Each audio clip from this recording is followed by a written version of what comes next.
You know what? 100 years ago, the panda bear wasn't real because science couldn't find it.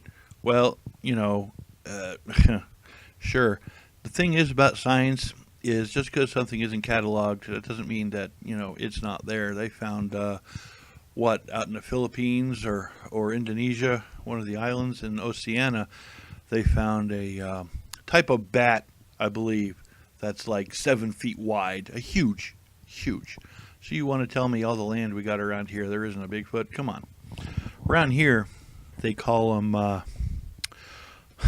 holler whoopers because they go whoop, whoop, whoop. That's how they hunt, you know, tree knockers, what have you. But, of course, there's a lot of hoaxes out there. And hoaxes, what hoaxes do is they muddy the waters.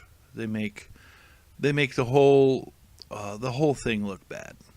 And that's unfortunate. Um, it is unfortunate, but there is a kind of a code, I guess, for Bigfoot around here. I was run out in the woods and it wasn't a bear. Anyone that says not a bear, that actually means Bigfoot, and they're not going to say it. They're not going to do it. They're not going to say, hey, it was Bigfoot. They're going to say, it wasn't a bear. Okay. But I kind of want to go over the difference between Bigfoot, Dogman, and Nephilim because, there seems to be a kind of a bit of discrepancies among them. Bigfoot are the most human-like, as when their DNA has been discovered, it's mostly human except for an anomaly is what they usually find. They're basically really, really, really large, hairy people. Um, Personally, I think they're some sort of an offshoot of humanity or something that way.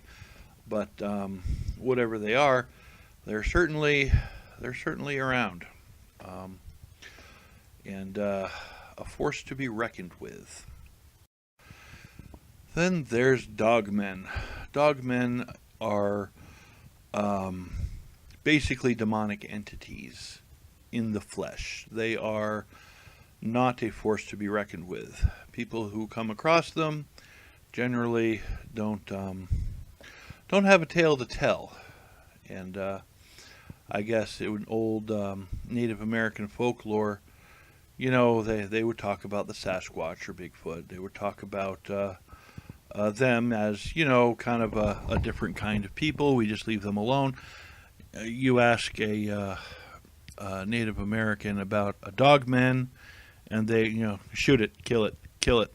Native Americans aren't hey, let's go through the woods killing things kind of folks. They're just not like that. Okay, so when a Native American says a certain species needs to just die on sight, there's something wrong with that species. And there are a lot of very real-looking and very terrifying photos. Most people don't believe that they exist. I do. I'm not going to tell you why, but I do. I don't believe that they are naturally occurring creatures. I believe they are some form of demonic entities, and it's a sort of entity that I guess perpetuates itself somehow. Not really sure how. There hasn't been a lot of hardcore research done on them. There's a lot of horror stories about them.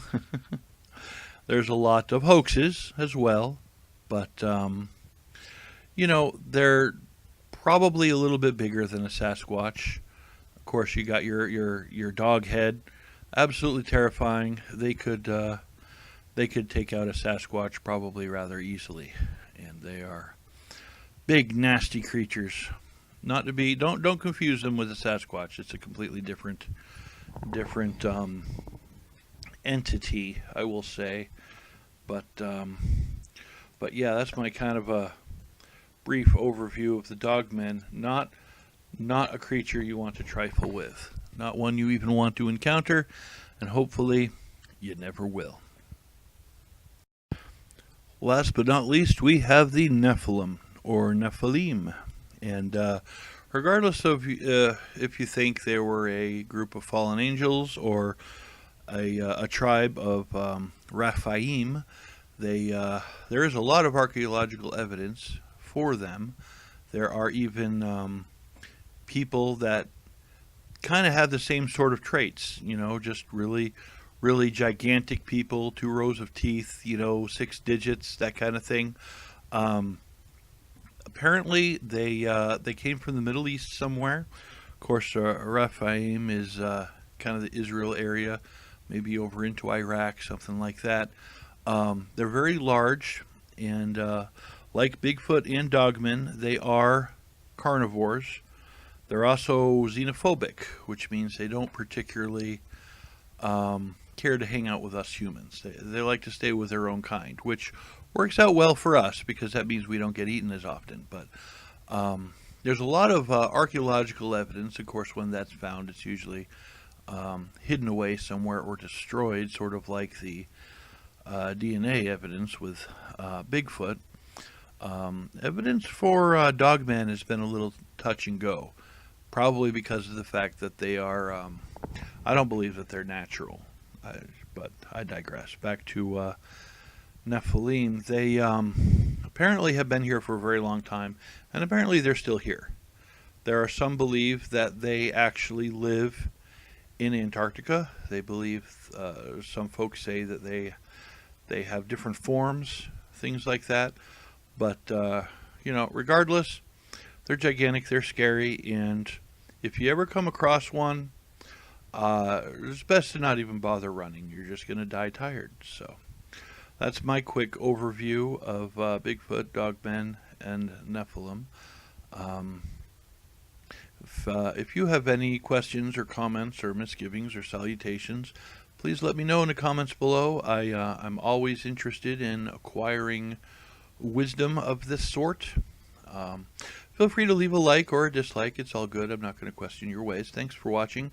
You have an absolutely wonderful day. I will see you all on the flip side. Hello, thanks for watching. If you don't mind, if you could like and subscribe, that would be lovely. Thank you, and have a nice day.